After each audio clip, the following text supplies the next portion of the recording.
Welcome to the Businessmen and Women of Color podcast. I am your host, Ann Alston, and it is once again my pleasure to bring quality programs to all of you. I am excited again with another amazing professional here on the platform.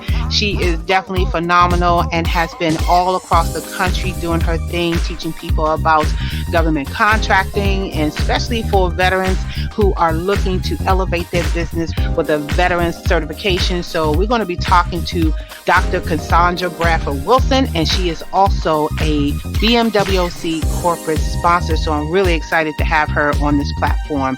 If you have not gotten a chance to be on this platform in 2018, this is the one to be on because we are on fire with so many professionals in so many different industries and professions.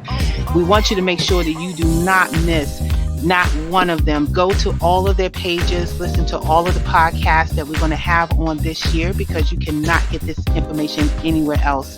The purpose of our podcast is to not only share our industry information, we are encouraging you, the working professional, students, career seekers, to understand what's going on in the job workplace and so that you can know what's going on in the business environment. Before we get started, we would like to thank our corporate sponsors, which are Kat Serrano LLC, Cheryl Wood Empowers, Concern and Learning, Evangelism Radio, Genesis Preferred Solutions, J Coach International, Nels Tax Help, My Financial Home, Power, STCI, and the Student Teacher, along with our other business affiliate sponsors, and everyone who is supporting the movement and supporting small businesses and authors. So today we have Dr. Cassandra Bradford Wilson, who is the president and founder of Genesis Preferred Solutions. She has a niche small business consulting firm that specializes in business structuring, whether you are a for-profit or nonprofit, and she helps them with business growth strategies. And she is also an expert in processing of certifications as a minority disadvantaged veteran and woman-owned business. So she is going to have a lot of powerhouse stuff and nuggets to share with that. One of her other accolades is that she is also a author, and she has been going around and talking about her business and how she can help people who are having small businesses. And she is also one of the speakers at the upcoming Veterans Biz Up Conference that we're going to be having in August here in Maryland. Some of the other stuff that she has done that she really talks about a lot is called the Drug Pusher, which stands for Directly Responsible for Ultimate Business Growth. And we're going to be talking about that too because she has a lot. So take a moment to look at her bio to get a full breadth of her background. And don't forget to download her speaker sheet so that you can understand all the other things that she does. So Dr. Cassandra Bradford Wilson. Yay! How you doing, lady? I'm doing good. I'm doing good.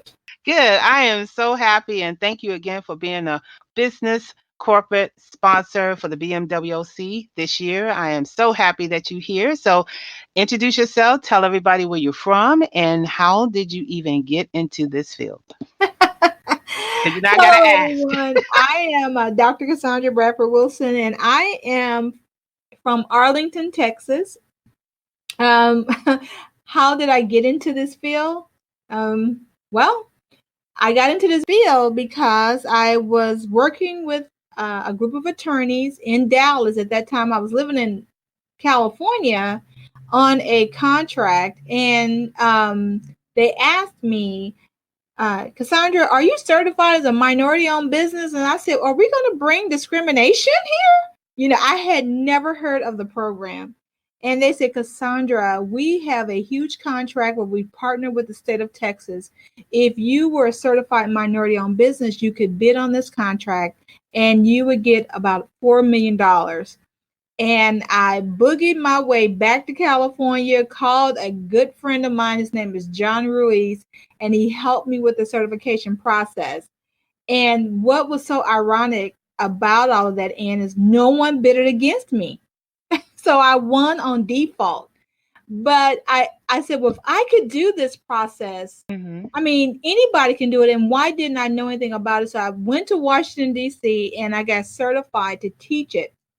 And that was over 12 years ago, about 13 years ago. So I have been on a mission to help small businesses, of course, with strategy and development, but to help them understand the process of being a minority woman business enterprise or a veteran or a disadvantaged business, and how you can be matched with contracts. So that's what I do in a nutshell. Wow. Okay. So let's stop, go back to the beginning because I really love to do this part of the segment. Is before you even became the owner of Genesis and bidded on your contract, what did you do for a living that kind of pushed you over to starting your own organization, Genesis Preferred Solutions? My background is I'm a biomechanical engineer What? specializing in kinematics, and we were really crash test dummies. You said biometrics. What? I'm a biomechanical engineer specializing in kinematics. We were crash test dummies. We Oh my helped goodness. measure the energy that went through vehicles to determine whether or not a person could be injured in a car accident. So Oh my my background goodness. was really litigation management. I went to law school. I never took the bar, but I was also a claims adjuster. So let's just start there. And so the last company I worked for, I was a vice president of my region. We helped save the company $1.8 million in 6 months. Of course, the president came down to thank my department. Of course, it was my entire department, it wasn't just me. And he took us out to lunch to a $3.99 buffet. That was his thank you to us. And he wanted to implement this program that I created with all the regions. And when we got back to the office, my immediate boss, my direct report, he was furious that I went to lunch with the president, that I took my entire team. And he told me that I wasn't allowed to speak to anybody in the company. They built me a cubicle in the storage room, and they didn't take my pay, but they took my team away from me. And they told me they were going to put me in the storage facility until they could figure out what to do with me. So as I cried for 2 weeks and I called my mentor, he says, Cassandra, you should start your own business. I said, what? I am a woman in a male dominated industry. Wait, I'm a black woman I'm a single parent. I gave all these excuses as to why I couldn't do it. Well, I did it anyway. I set up a business, and I took off from work. At that time, I had been with the company 7 years. I had never called in sick, never took vacation. And so my vacation would roll over. I had 5 weeks a year, so I had 35 weeks of vacation. Wow. And they told me that I couldn't take vacation, to take 3 days off. But What? they did, and I went to go see some attorneys that I helped make rich. And by Mhm. the time I got back to my home from my meeting with them, I was out of paper. My fax machine was out of paper.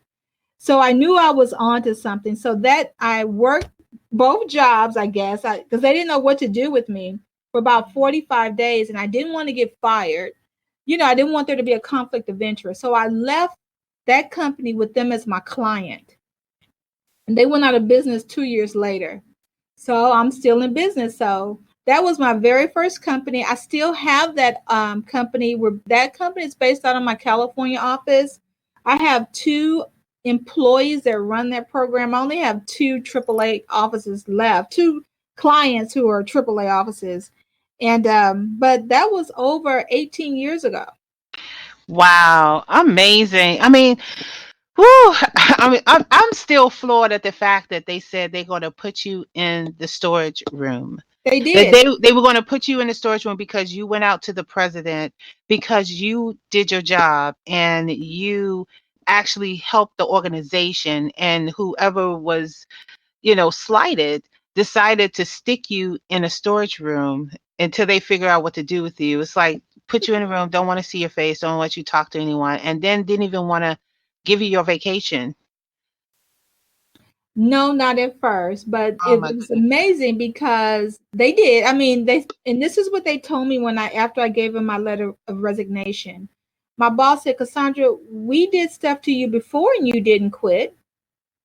And I didn't catch it. It didn't resonate until like 2 months later. I'm like, wait a minute, they intentionally applied pressure. And so, but look, if you look back, they're out of business. They went out of business 2 years later after I left, and I'm still standing. So Yeah, I know. I think I don't even know why I'm surprised because in my career field, a lot of that stuff happens, in the career, specifically to minorities. And like you said, you didn't even catch it. You just kind of go to work, you do what you have to do because you have to pay your bills. But I am so glad that you were able to stand up and do your own business, that you took a chance. Hmm. And I want people to hear that in your story is that you took a chance, you took a risk. And sometimes just taking a risk is all you really need to get started, Hmm. to your next journey. And I have a lot of feelings because of ways that I had to deal with stuff too in my own career. So if it wasn't for me like taking that leap or to make that first step or to make that first call, I don't think I would have been able to move forward. And I want people who are listening to your story, if you're in that situation, like Cassandra just said, take a leap of faith and just go out there and do what you are good at doing. Don't stop. So you started your Genesis Preferred Solutions and then you kind of went on and somehow or another you landed into, after the experience that you had for getting your own certification. So, and then you actually started training, right? So Right. so My how was that experience? Just training people on the same experience that you've been through. Well, my first business is called Insurance Medical Records Review. I started Genesis when I moved to Texas in 2006. I started my own business in 2002. And it's been an amazing journey because it seems like no one seems to know about this program. And it became so amazing. And that I started, I got on the board for Super Bowl. When Super Bowl came to Dallas, they come a year in advance to plant their seed, so to speak. And they were looking for emerging business. Well, in order to be an emerging business or a certified Super Bowl business, you had to first be certified minority. So I got on the board.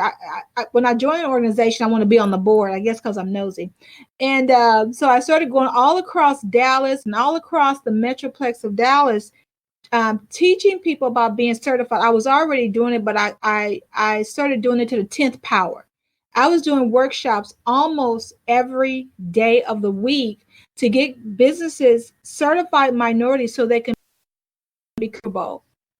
And that's what a lot of people started to know me as, this guru of certification. I'm like, no, I do other things. But Wow. when people, if you mention my name, they go, oh, she's the girl that gets you certified as a MWBE and a veteran on business. And so I accept that mantle. And so it's been the 13-year journey, and I absolutely love it. I still bid on contracts. I even as a speaker or a trainer, and I've replicated that same model all across the country. So, and I teach others to do it as well. So it's good. I love it. I love what I do. Wow. Yeah, because I see you on Facebook doing your thing and you do lots of webinars that talk about this very thing. So talk about a couple of the webinars that you've held or the ones that's coming up soon so that people can start thinking about how they're going to get signed up to hear your webinars. I have one that's active right now. It's called Contract Attraction. What is the government's attraction to entrepreneurs? And in that program, we prepare you to be able to sell to the government because, as you know, the government buys everything, and Fortune 500 companies. And we prepare you, and then we go through the entire disadvantaged business enterprise application together. And then I teach you strategies on how to bid, how to go after low hanging fruit. And those are those contracts that are under $25,000 that you don't have to bid against anybody. And then I teach you how to cheat because cheating is legal. It's called getting the abstract, and strategies on how to get contracts even after you lose them. You can still get a piece of the pie. And the last thing we teach is how to do teaming agreements and how to get on a team. So that's the course that I think you know about. I haven't even launched my second one, which is called Isn't Bob Attractive? And Bob stands for Black owned business.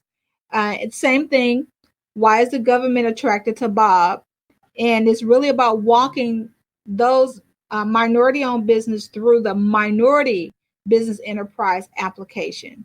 And we have a 100% success rate here in my office. And we worked hard to get here. And so I want to be able to teach others how to do that whole process. It's cumbersome because, as you know, the government loves paper. So if we live in a tech Mhm. world where most people say, oh, it shouldn't be so much paper, but it is a lot of paper. It is So definitely a lot of paper. They want verification on a lot of stuff. they do. And so Mhm. we walk you through line by line of the applications.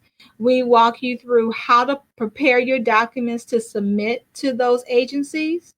And then I do a little bit more hand holding where we will actually look over the applications and everything for you. Now we still do them for some of our clients who don't want to take the courses, and we still do those out of our office here in Texas and in my office in Atlanta. But we do offer these courses to people that say, you know what, I can do this myself, and you can keep those strategies and just, I call them rinse and repeat. Okay, so wash, rinse, repeat, Mhm. basically. But you know what? I'm glad that you really kind of breaking that down because I don't think people really understand the importance of getting these certifications because a lot of times they like, oh, I want to contract with the federal government. But beyond that, it's still, for me as a small business, and I'm actually going through my application as we speak, which I'll talk to you offline about, but I'm actually going through mine and it does take a while. It takes a couple of months for them to get the paperwork to validate, and they want everything. The investigator will come out to your house, all that kind of stuff. But to me, it's going to be well worth it because when the opportunities come, I can actually say that I am a disadvantaged enterprise business or or woman owned business with the SBA. And so from your professional experience, talk about the importance of just having these certifications, whether you are contracting with the government or not, how important that is for particularly for minority businesses. It is very important because it opens the doors. If most small businesses, they say most small businesses fail because of money, they fail because of lack of opportunity. And in this arena that started back in the 1970s, these contracts are set aside for minority, women owned, veteran owned businesses. And if we don't bid, they go to white males. So we miss out on opportunities because we have not prepared ourselves or prepared our thinking that the government is a client. We never consider the government as a client. So it's changing mindsets when you're asking who are your target markets. Why isn't the government, or why isn't Fortune 500 companies like Walmart, BNSF Railway, Southwest Airlines, Wells Fargo Bank, AT&T, why can't they be in your on your radar? And people will say, especially small business, well, I didn't think that they would want to do business with me. I'm like, are you crazy? Yes, they do. They're looking for you, but if you don't bid, somebody has to do the work. So it's not just construction services, it's professional services as well. And we don't think of the government as a client. So when people ask me, well, how do you get paid to speak all over the country? I'm like, I have a contract. I have a contract with cities to come in and teach what I'm talking about to you right now. And then I get to charge clients on the back end because I have to do the work. And I've replicated the same model all across the country. So I had a client about a couple of years ago that no, I'm sorry, she just won a contract, and about a month ago she does black hair, and she's a hairstylist. And so she said, well, I'm sure the government wouldn't want somebody like me. They don't buy black hair hairstylists. I said, sure they do. The Bureau of Prisons does. And so what a coincidence. I researched a contract. She bidded on it. At first, she didn't get it because she didn't submit all of her paperwork correctly. But the company that did bid, they could not perform. So guess Oh. what? They called her and said, we Mm. will break it up per quarter so Mhm. they can be under that threshold, the $25,000 threshold.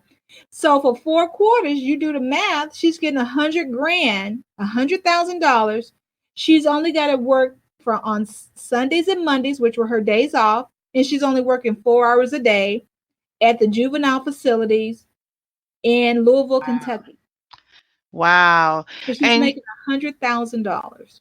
Right. And you know what? One of the things I was going to say in terms of, at least from my perspective, of why we don't see those opportunities, I know that one of the government websites that talk about federal government contracts, I'm pretty sure that there are other sites out there It's that a we lot. have no idea where to look. Everybody says go to this site, right?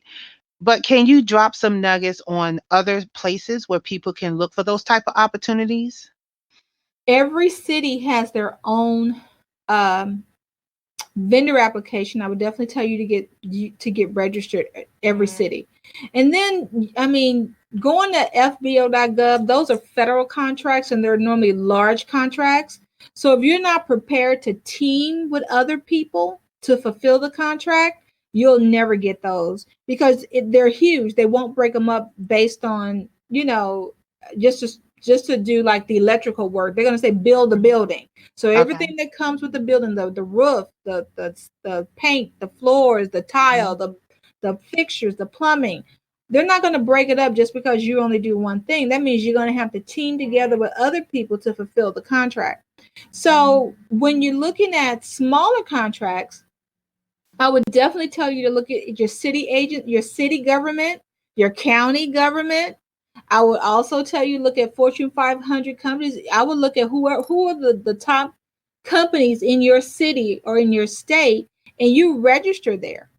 And then they will also email you bid solicitations. So that's a great place to start. Okay. All right, good. And we want people to come to your training so they can get the rest of the information. So we're going to have that on your page. So let's talk about the drug pusher. Because I'm gonna tell you, when I saw that, I was like, "Oh no, she's dealing drugs. No, she's pushing directly responsible for ultimate growth." Okay, so let's talk about that for a minute. How did you come up with the concept of the drug pusher? At I host a women's conference every year. It's called Run Women's Conference. It's on tour, but our mega conference is always in Dallas. And my speakers on the tour, every year I take on two brand new speakers and I train and develop them. And my speakers, they call me a pusher. You're always pushing us. You know, on the tour, we told one of our speakers, listen, by before 8 o'clock in the morning, I need all of this done. If you want to be on this tour, I need all of this done. And so my speakers jokingly will call me the pusher. So I said, okay, I can get with that because a lot of people don't understand when you're looking for a coach. Do you even know the difference between a coach, a consultant, and a mentor? There is a difference. I'm not a coach. I'm a consultant, and I do have a mentoring program, but I'm not a coach. I think coaching has been watered down because so many people said they can coach you in business or they can coach you in life matters, but they've never gone through anything or they've never had a sustainable business. To me, you've watered down our craft. So the drug pusher teaches you how to select exactly what you need that will get you to your desired end result. So the drug pusher tells you if you need a mentor will actually do a little bit more hand holding. They will maybe make some phone calls. They may show you how to make the widget one time. Now, we're not going to remove responsibilities, but we will show you how to do a certain thing. A consultant is just going to give you their expert's advice in that one particular area. So the drug pusher really teaches you how to select what you need to get you from point A to point B. That's really what it's about. Wow. Okay. You know what? I like the drug pusher concept now because I push people too. So I guess I must be one of your mentors because I'm gonna tell you, I'm more of a mentor. Yes, I'm a consultant and I'm a mentor, and I do those separately. And I understand yes, when you say that there's a difference because when I'm consulting with someone, I'm actually helping them strategize and formulate and develop and try yes. to put it all pieces together and then we act on it, right? Versus mentoring is more of, okay, let's see why you want to do that. Okay, well, what support system you have? have. And I try to stay away from the coaching aspect because, like you said, it is a bit watered down. I think coaches are really reserved for those folks who have actually gone through the programs and the certifications to become a life coach or a leadership coach. So if you got people that's supporting you, that's great. But having the right type of person to either coach you, consult you, or mentor you, like you said, right, Mm-hmm. is really important. You should actually have all three. You should. And even me, and I have a mentor. I mean, I have I'm automating all my systems, and my systems didn't talk together. So you know what? I had to hire somebody to be a mentor to me, to show me. I'm like, we're gonna click at the same time because I'm not a technology person, to help me understand my processes. And so I think we all need one. Well, I know I've always had one. Even when I first started my company, and I grew way too fast. And we grossed $750,000 in 9 months. And I knew I was growing too fast, but I was working like somebody crazy. Mm. And I remember my girlfriend's husband, he came from money. He was born into money. And he said, Cassandra, let me help you. And the most valuable advice he ever gave me was to invest my money in people and systems, not on things, not on my back, not on clothes, not Mhm. on cars, not on things that would depreciate. Well, he said people, systems, and property. That was his advice to me. And that was, and that's been over 18 years ago, and I still receive that. And that's where I put my money. I don't waste my money on, I need the latest fashion, or I need the baddest car. That's not where I'm at. I rather invest my money on systems that's going to make my processes simpler, on people to get them to last. I need longevity with my employees. I don't like turnover. To me, I think when you have high turnover, because I've equated time with money. So when you have high turnover, I'm wasting my time, which means I'm wasting my money doing a whole bunch of training. So my assistant and people that work for me have been with me for a long time, because I don't treat them like employees. I treat them like human beings. I don't tell them to do anything. I ask them. I ask them nicely because they don't have to. So, and I respect them, and I don't micromanage. Wow.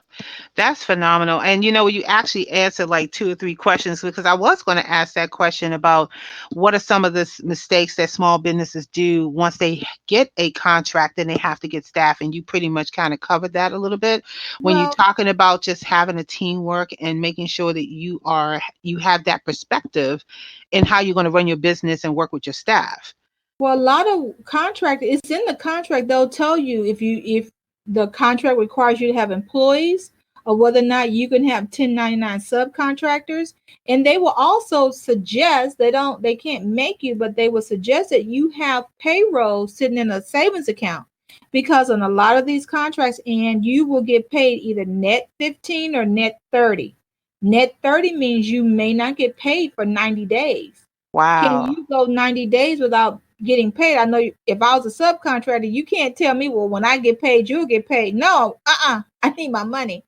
So a lot of small business, when they get into contracting, that's one of the issues. You have to have payroll or some other source of income coming in. So you can't forget about your traditional customers while you're going after this big contract. You still have to have income coming in so you can pay your employees or your subcontractors until the government pays you. Yeah, wow. Okay, so you saying net 30 means up to 90 days instead of Yes, 30 you days? have 30 days to do the work. You have Okay. to send an invoice, right? So they have 30 days to receive it. They have 30 days to review it, and they have 30 days to pay you. So Wow. that's 45. Yeah, that's 90 days. So can you go 90 days without getting Oh, paid? you got to float your business. And I'm glad that you broke that down because people who don't know that will instantly think that you get paid in 30 days. No.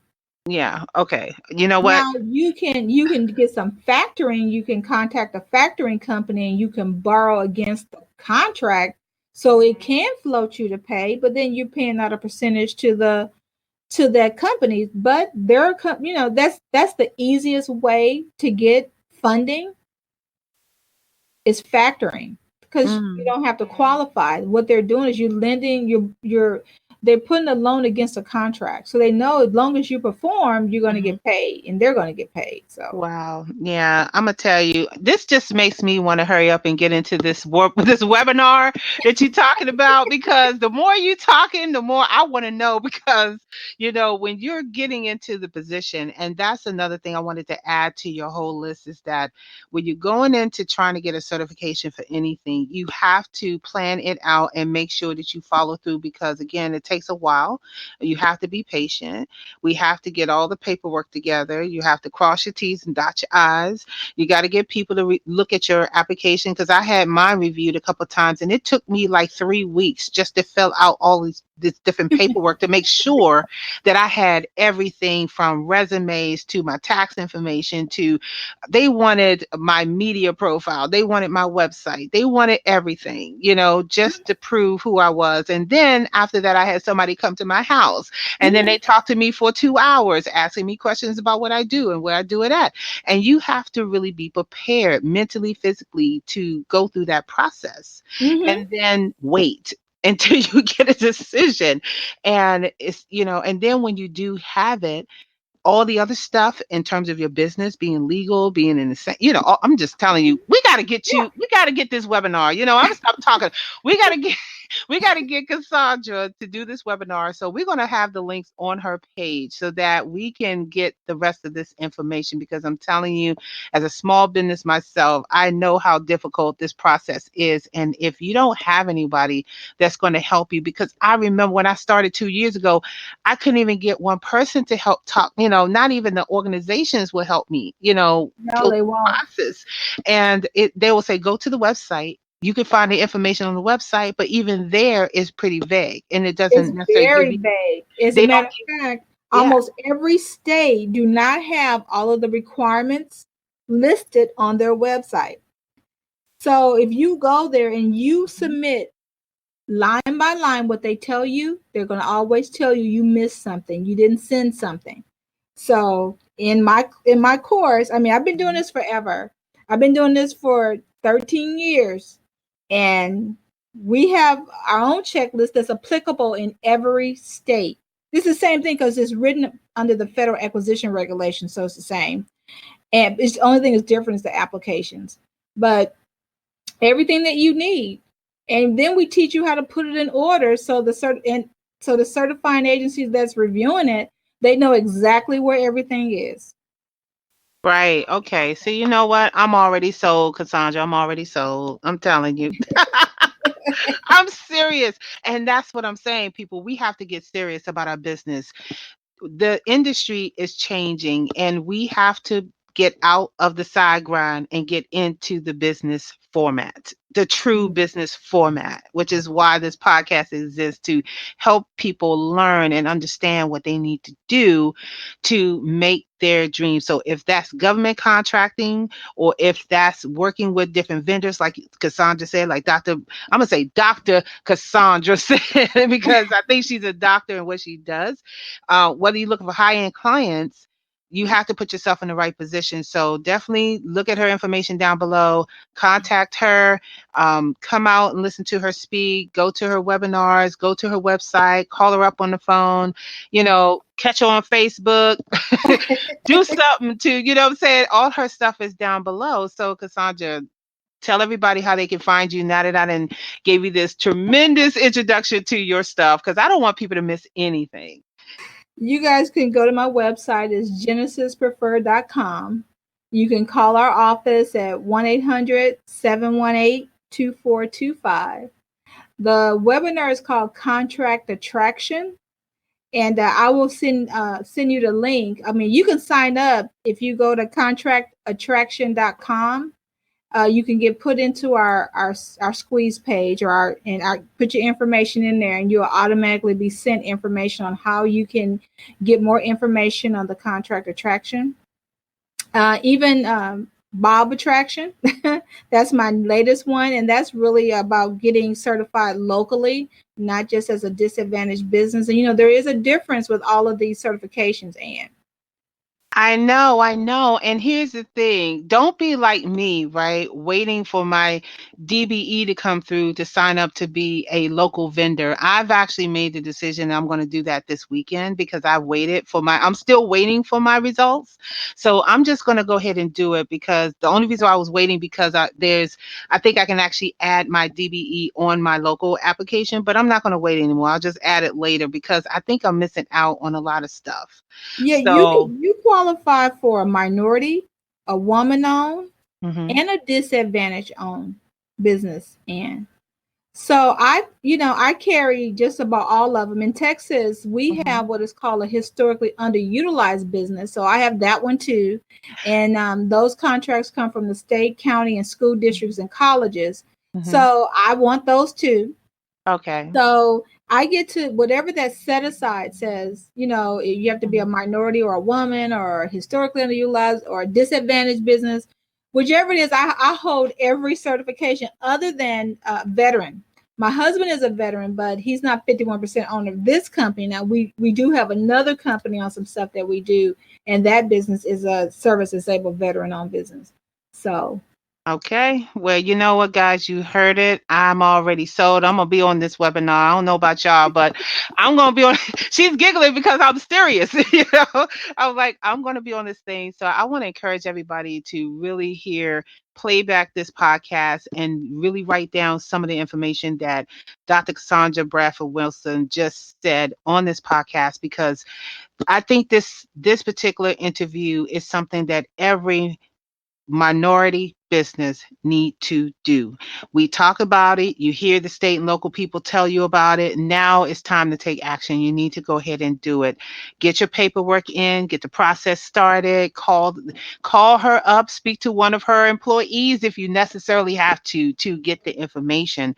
And so again, and if you want to see her in person, okay, if you want to see her in person, she will be at the Veterans Biz Up Conference in August. And you can yes, find that, I think it's veteransbizup.com. And I will have that link below here if you want to see her in person because she will be talking about this subject in person. So it's no excuse. You got the internet, you got Facebook, you got the conference, you got everything. So thank you so much, Dr. Cassandra. I'm telling you, I'm having fun on this thing. So thank you so much again for being a business sponsor and really just sharing this information on this podcast to help other small businesses.